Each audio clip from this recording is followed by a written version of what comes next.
Good morning student, this is Rashid Hussain electrical department से। Student जो है हम लोगों ने पिछले लेक्चर में लेक्चर नंबर 9 में हम लोगों ने पढ़ लिया था कि ओम्स लॉ क्या होता है। अब जो है लेक्चर नंबर 10 में हम लोग स्टूडेंट से पढ़ने वाले हैं कि किस तरीके से जो है ओम्स लॉ के क्वेश्चन को हम लोग सॉल्व करेंगे और उसके सारे एप्लीकेशंस को एक एक करके उसको सॉल्यूशन को करके देखेंगे कि ओम्स लॉ का जो है किस तरीके से एप्लीकेशन है, क्या फार्मूला लगाते हैं, किस तरीके से आर इक्विवेलेंट निकालेंगे, पावर कैसे निकालेंगे, रेजिस्टेंस कैसे होती है और वोल्टेज ड्रॉप कैसे निकलती है। इन सब चीज़ों को जो है हम एक ही क्वेश्चन में सभी को एक साथ करके देखेंगे। और स्टूडेंट्स अगर ये क्वेश्चन अगर से सॉल्व हो जाता है तो आगे के सभी जो है क्वेश्चन हम लोग इसी बेसिस पे आसानी से कर सकते हैं। तो चलिए जो है हम लोग इसको सॉल्व करते हैं। तो सबसे पहले हमें स्टूडेंट क्या निकालना है कि आर इक्विवेलेंट बिटवीन R3 और R2, इसके बीच का आर इक्विवेलेंट निकालना है। ठीक है स्टूडेंट, तो इसको निकालने के लिए सबसे पहले हम लोग क्या कहेंगे, यहाँ पे फार्मूला लिखेंगे कि 1 या पहला जो है हम लोग सॉल्व क्या कर रहे हैं, फाइंड आर इक्विवेलेंट R2 और R3 का अगर निकालना है हमें तो यहाँ पे क्या करेंगे कि 1 क्योंकि यहाँ पे स्टूडेंट पैरेलल में दिया हुआ है तो फार्मूला क्या लिखेंगे हम लोग, R equivalent R2 R3 is equal to 1/R2 प्लस 1/R3। यहाँ पे आगे फार्मूला जब बन जाएगा तो इसको जो है नीचे मल्टीप्लाई कर देंगे R2 R3 से और ऊपर हो जाएगा R3 प्लस R2। क्योंकि एलसीएम लेके हम इसे सॉल्व कर रहे हैं तो आगे सॉल्व करने के बाद स्टूडेंट्स यहाँ पे निकल के आता है हमारा कि जब हम इसे लिखेंगे तो R equivalent R2 R3 is equal to students इसका मल्टीप्लिकेशन जब हम करेंगे तो 20 मल्टीप्लाई बाई 20 और ऊपर 20 प्लस 20, तो यहाँ पे हो जाएगा student 40/20 multiply by 20। This zero cancel this और यहाँ से 2 से इसको 2 कैंसिल कर देंगे, 2 हो जाएगा यहाँ पे स्टूडेंट, और यहाँ पे 2 को इसको 10 से कर देंगे तो यहाँ पे 1 बच जाएगा और स्टूडेंट और यहाँ पर बच जाएगा हमारा 10, तो यहाँ पे बचता है 1/10 आंसर आएगा स्टूडेंट्स, ये ओम में हो जाएगा। अब उसके बाद स्टूडेंट यहाँ पे लिखेंगे R equivalent R2 R3 is equal to 10 ohm answer आएगा स्टूडेंट।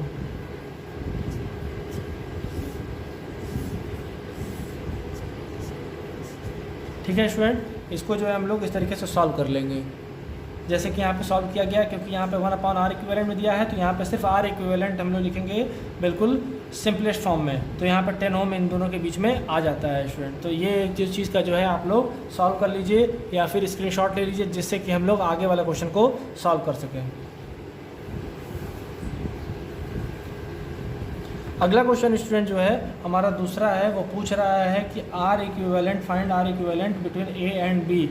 इसके ए और बी के बीच में आर इक्विवेलेंट पूछ रहा है तो ये सब सीरीज़ में हो जाएंगे स्टूडेंट। तो इसका फार्मूला हम लोग लिख देते हैं डायरेक्टली यहीं पे कि R1 plus are equivalent R2 R3 plus R4। ठीक है स्टूडेंट्स, इन दोनों का सम क्या था, आर इक्विवेलेंट। तो यहाँ पे हम लोग इसका वैल्यू रखेंगे तो R1 की वैल्यू हमारा यहाँ पे दिया हुआ है 5 ओम प्लस आर इक्विवेलेंट हम लोगों ने निकाला है 10 ओम प्लस यहाँ पे 10 ओम ऑलरेडी दिया हुआ है R4 इज इक्वल टू, तो यहाँ पे हमारा आंसर आ जाएगा 10 एंड 10 प्लस 20 और प्लस 5 इज इक्वल टू 25 ओम।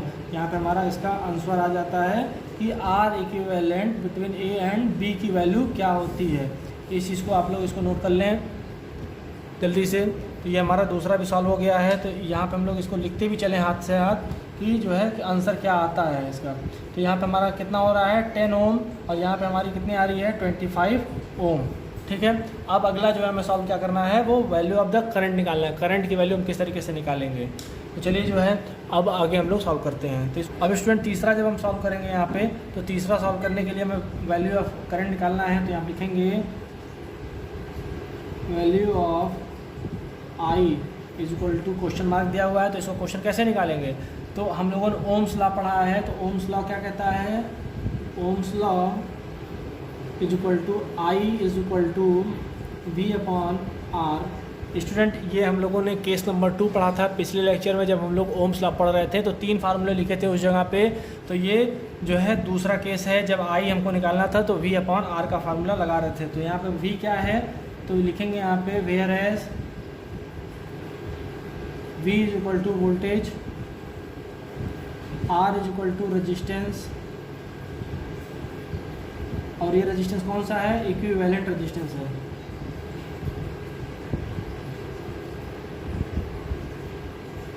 ये इक्विवेलेंट रेजिस्टेंस है R, और I इज इक्वल टू क्या दिया है, सर्किट करंट।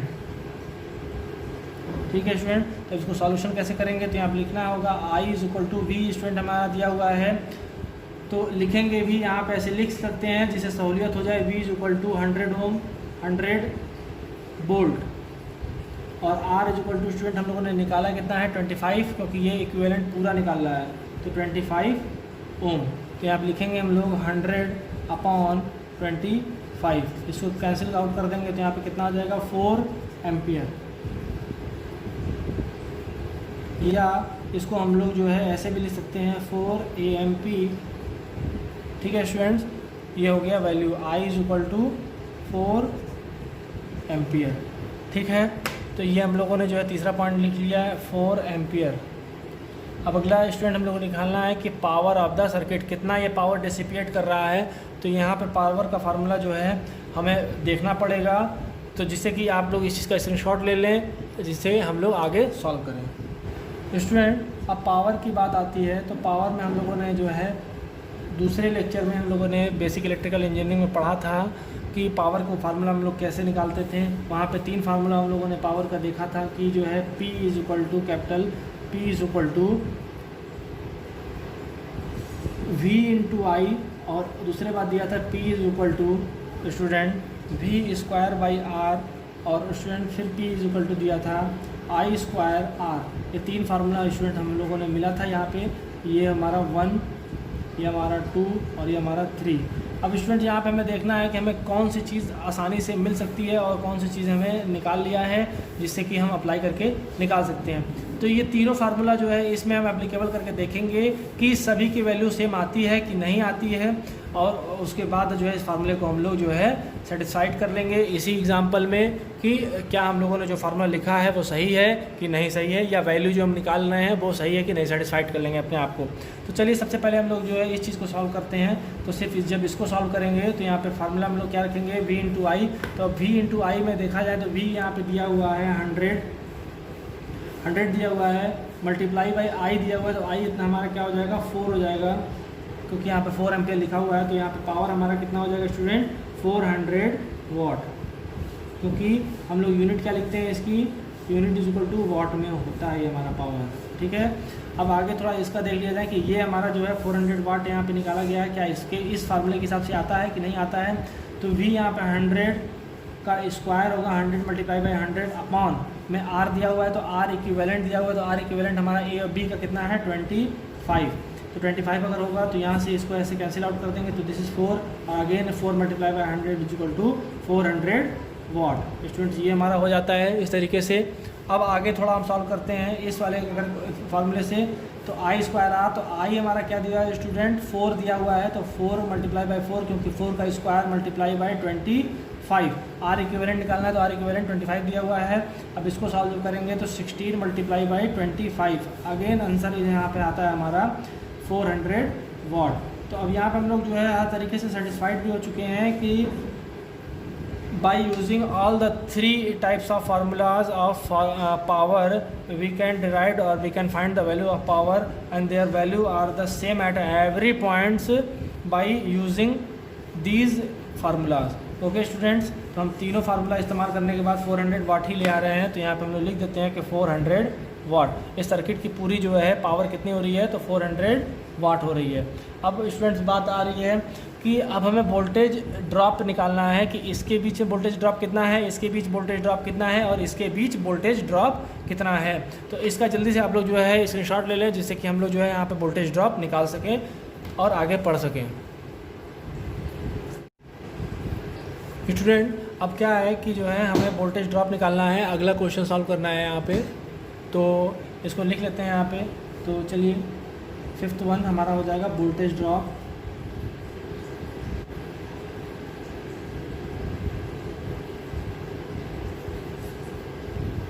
तो सबसे पहले हम लोग वोल्टेज ड्रॉप निकालने के लिए फार्मूला क्या होता है तो ये देख लेते हैं। तो वोल्टेज ड्रॉप हमें क्या निकालना है, पहला वाला A और A के बीच में। तो पहला क्या दिख रहा है, A और स्मॉल a के बीच में। तो इसको निकालने के लिए V1 मान लेते हैं अगर इस एरिए को, ये V1 हो गया, यहाँ पे V2 हो गया और ये V3 हो गया। इस इतने दूर के वोल्टेज को अगर हम बात करें तो अगर V1 इज इक्वल टू अगर हम लोग लेते हैं तो I मल्टीप्लाई बाई R1 लिखेंगे स्टूडेंट्स। तो अब यहाँ पे I की वैल्यू हम लोगों ने क्या लिखा है, I इज इक्वल टू क्या दे रहा है यहाँ पे करंट 4 मल्टीप्लाई बाई R1, तो R1 कितना है 5। अब यहाँ पे मल्टीप्लाई कर देंगे तो कितना आ जाएगा 20 वोल्ट। स्टूडेंट ये हो गया V1 is equal to 20 volt.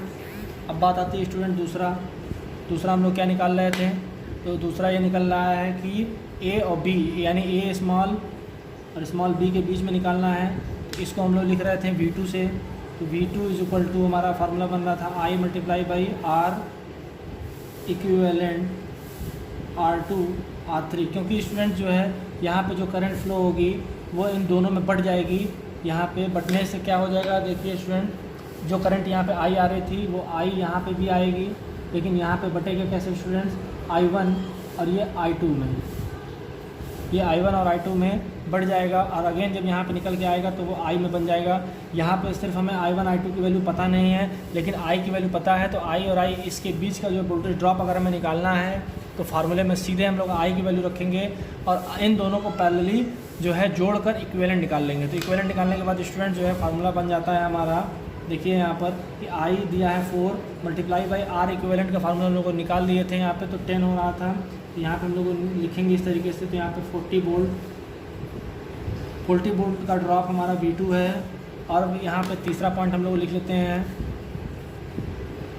तीसरा पॉइंट हमारा होगा स्मॉल b कैपिटल B को निकालने के लिए हम लोगों ने V3 के नाम से रखा गया है। तो formula again I is equal to R4, यहाँ पे R4 में मल्टीप्लाई होगा क्योंकि रेजिस्टेंस हमारा क्या है R4 है। वैल्यू पुट करके देखते हैं, तो I is equal to 4 multiply by R4 क्या है 10।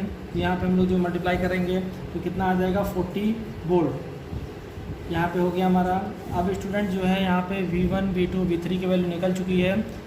V1 is equal to 20 volt, V2 is equal to 40 volt and V3 is equal to 40 volt. यहाँ पे स्टूडेंट हमारी तीनों वैल्यू निकल चुकी है।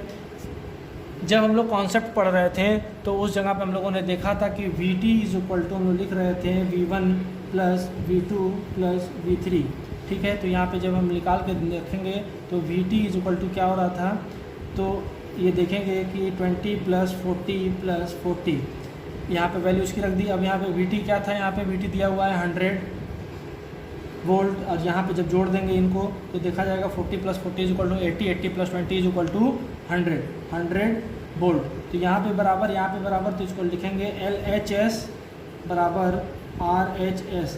राइट हैंड साइड और लेफ्ट हैंड साइड दोनों हमारी क्या हो गई, बराबर हो गई और प्रूव्ड हो गया कि तीनों फार्मूले से जो है हम लोगों ने जो निकाला गया है वोल्टेज ड्रॉप यहाँ का और यहाँ का और यहाँ का, उन सभी को तीनों को जोड़ने के बाद जो सप्लाई वोल्टेज का एक बराबर हो जाएगा। और यहाँ पे हम लोगों ने जो है वोल्टेज ड्रॉप निकाल लिया है तीनों का, और तीनों निकाल के उसको सेटिस्फाइड भी कर लिया गया है कि कैसे यहाँ पे किया गया है।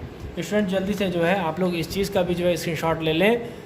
उसके बाद जो है हम लोग इसमें एक और पॉइंट रह गया है जो हमें बहुत ही ज़रूरी है समझना, जिससे कि जो है आगे हम उस प्रॉब्लम को आने वाले को सॉल्व कर सकें। स्टूडेंट्स ये देखा गया है कि यहाँ पे जब करंट जो है हम लोग आई फ्लो करा रहे थे, यहाँ पे भी आई हो रही थी, यहाँ पे आई बढ़ जा रहा है। तो अब किसी ने कह दिया कि फाइंड द वैल्यू ऑफ, यहाँ पे अगर वैल्यू निकालने के लिए कह दिया जाए 6th पॉइंट एक क्वेश्चन अगर हम बढ़ा दें कि also find value of I1 and I2, यहाँ पे I1 और I2 की वैल्यू निकाला जाए, I1 और I2 की वैल्यू निकाला जाए तो ये कैसे निकलेगा।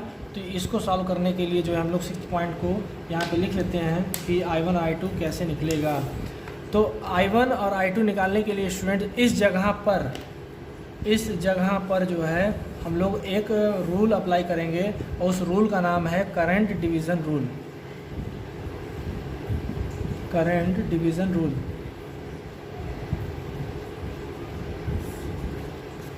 क्यों स्टूडेंट इसका करंट डिवीज़न रूल नाम रख गया, क्योंकि करंट जब हमारी आई आ रही थी, मान लिया जाए आई इज इक्वल टू 10 था, तो अब ये 10 दोनों में बढ़ जाएगा ना, I1 में और I1 प्लस I2 में बढ़ जाएगा तभी तो I होगा।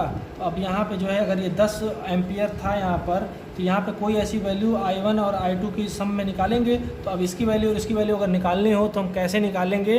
तो इसको निकालने के लिए करंट डिवीज़न रूल का जो है एप्लीकेशन हम सॉल्व करेंगे। फार्मूला जो है हम पहले बता देते हैं आपको, उसके बाद हम लोग अप्लाई यहाँ पे करके देख लेंगे कैसे होता है।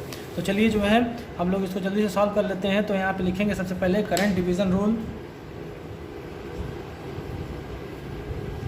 करंट डिवीज़न रूल कैसे निकालना है हमें। तो ये देखा जा रहा है कि जो भी करंट निकालना हो, मान लिया जाए I1 करंट निकाल रहे हैं हम, एक कोई भी ब्रांच की करंट निकालते हैं तो I, तो यहाँ पे हम सिर्फ मेन करंट जो I जिसको कहते हैं I मल्टीप्लाई बाई, अगर करंट यहाँ पे फ्लो कर रही है तो इस करंट को जो है इससे मल्टीप्लाई कर देंगे रेजिस्टेंस से, तो R3 से मल्टीप्लाई कर देंगे। I हम निकाल रहे हैं I1, तो I1 यहाँ से फ्लो हो रहा है तो इसका रजिस्टर छोड़ के दूसरे वाले रजिस्टर्स को मल्टीप्लाई कर लेते हैं उससे। तो यहाँ पे क्या रजिस्टर R3 मिलेगा, तो R3 अपॉन में इन दोनों रजिस्टर्स का सम यानी R2 प्लस R3। एक बार फिर से हम आप सभी को समझा देते हैं कि इस फार्मूले को हम लोग अप्लाई कैसे करेंगे। तो मान लिया जाए अगर करंट I1 को निकालना है तो I1 को निकालने के लिए I1 रख देंगे यहाँ पे, इज इक्वल टू में उसको बराबर कर देंगे किसके, मेन करंट को। जो ये मेन करंट I आ रहा है तो I को मल्टीप्लाई करेंगे, वो भी किससे करेंगे, उसके अल्टरनेट वाले साइड को करेंगे। यानी ये पता करने के लिए क्या है कि जिस धारा को, जिस ब्रांच की जो है करंट को हम निकाल रहे हैं उसके जो है ब्रांच के रजिस्टर्स को छोड़ के दूसरे ब्रांच के रजिस्टर्स की इसकी मल्टीपल कर देंगे और उसको डिवाइड कर देते हैं दोनों रजिस्टर्स के इक्विवेलेंट सम के। तो अब इक्विवेलेंट सम क्या हम निकालेंगे इसका, तो R1 प्लस R2। और अगर यही बात अगर हम I2 के लिए कर दें तो I2 के लिए फार्मूला सेम वही, main current multiply by main current multiply कर देंगे। अगर इसका करेंगे तो इसका रजिस्टर छोड़ के इसका जो है रजिस्टर यहाँ पे मल्टीप्लाई कर देंगे। तो यहाँ पे R2 मल्टीप्लाई हो जाएगा अपान अगेन यहाँ पे सम इसका कर देंगे R2 प्लस R3। ये हमारा जो है फार्मूला निकल के आता है। अब इसको जब हम लोग सॉल्व करेंगे तो सॉल्व करने के बाद ये देखा जाता है कि मेन करंट स्टूडेंट हम लोगों ने क्या निकाला था, 4 एम्पियर। तो 4 multiply by R3 is equal to यहाँ पे 20 ओम दिया हुआ है अपॉन R2 और R3 को जब प्लस करेंगे तो 20 प्लस 20 इज इक्वल टू क्या होता है स्टूडेंट, 40 हो जाएगा। तो यहाँ पे हम लोग लिखेंगे कि 20 multiply by 4 is equal to 80 upon यहाँ पे 40, 0 से 0 cancel and this cancel 2 times. तो यहाँ पे क्या हो जाएगा, I is equal to 2 ampere. I is equal to students यहाँ पे हमारा क्या हो जाएगा, 2 एम्पियर हो जाएगा। ठीक है, तो यहाँ पे 2 एम्पियर लिख लीजिए। अब उसके बाद जब हम इसको निकालेंगे तो ये देखा जाए तो यहाँ पे अगेन मेन करंट क्या है 4 और R2 इज इक्वल टू 20 ओम। नीचे क्या दे देंगे यहाँ पे 20 प्लस 20 इज इक्वल टू 40 ओम। और यहाँ से जब इसको कैंसिल आउट करेंगे तो 0 0 कैंसिल, 4 to 4 कैंसिल। अगेन यहाँ पे स्टूडेंट क्या बचता है, 2 एम्पियर। यहाँ पे I1 और I2 is equal to 2 ampere बच जाता है। तो अगर यहाँ पर इस पॉइंट पे अगर देखा जाए, देखिए अगर स्टूडेंट्स अगर यहाँ से ऐसे आ रहा है और ऐसे बढ़ जा रहा है, ये इस तरीके से बढ़ गया स्टूडेंट्स, यहाँ पे निकल गया। यहाँ पे अगर 20 ओम था, यहाँ पे 20 ओम था, करंट यहाँ पे जो फ्लो हो रही थी वो I1 था और यहाँ पर I2, यहाँ पर करंट मेन I हो रहा था फ्लो स्टूडेंट्स। अगर इसकी वैल्यू निकालनी हो गई और इस पोजीशन पे अगर KCL निकालना हो गया, KCL अगर यहाँ पे लगाते हैं तो all incoming current is equal to all outgoing current, ये फार्मूला लिखते हैं स्टूडेंट्स KCL में, किरचॉफ्स करंट लॉ में। तो चलिए जो है इसको देख लेते हैं कि यहाँ पे क्या होगा। तो I इज इक्वल टू होगा स्टूडेंट I1 प्लस I2।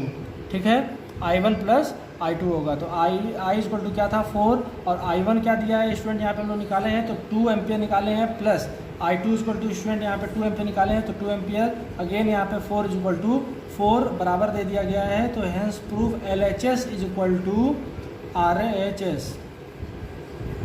दोनों साइड हम लोगों ने जो इसको प्रूव कर दिया है कि जो है हम लोगों ने जो करंट निकाला है I1 और I2 का सम जो है अलजेब्रिक सम क्या है, हमारा मेन करंट के बराबर है। ठीक है, तो ये हमारा करंट डिवीज़न रूल है। इस रूल से जो है हम ये फार्मूला निकालेंगे और ये हमारा मेन फार्मूला है। इस फार्मूले को जो है आप इम्पॉर्टेंटली नोट कर लें, ये हर जगह काम आएगा। ठीक, ये ना आप नोट कर लीजिए। और इस तरीके से जो है हम लोगों ने ये एक क्वेश्चन को जो है इतने तरीके से सॉल्व किया, इतने जो है फार्मूले इस्तेमाल किए, इतने फंडामेंटल्स कॉन्सेप्ट हम लोगों ने निकाला है, जिससे कि जो है बेसिक नॉलेज हमें हो चुका है। अब इसके बाद जो है अगला क्वेश्चन हम लोग सॉल्व करेंगे कुछ इसी बेसिक तरीके से, जिससे कि हमें और नॉलेज हो सके। आई होप स्टूडेंट मेरे द्वारा जो है आप लोगों को पढ़ाया जो जा रहा है बेसिक इलेक्ट्रिकल इंजीनियरिंग समझ में आ रहा है, तो आप लोग जो है बिल्कुल इस वीडियो को देखिए और लाइक वगैरह आप लोग कर दिया करिए, जिससे कि हमारा भी मनोबल बढ़ा रहे और अपने दोस्तों तक इस चीज़ को जो है प्रमोट करें, जिससे कि वो भी समझ सकें और ज़्यादा से ज़्यादा वो भी लोग जो है पढ़ें और आप लोगों का कंपटीशन लेवल जो है मैच कर जाए। और वीडियो को प्रमोट ज़रूर करें आप और देखिए ज़रूर। Thank you, have a nice day.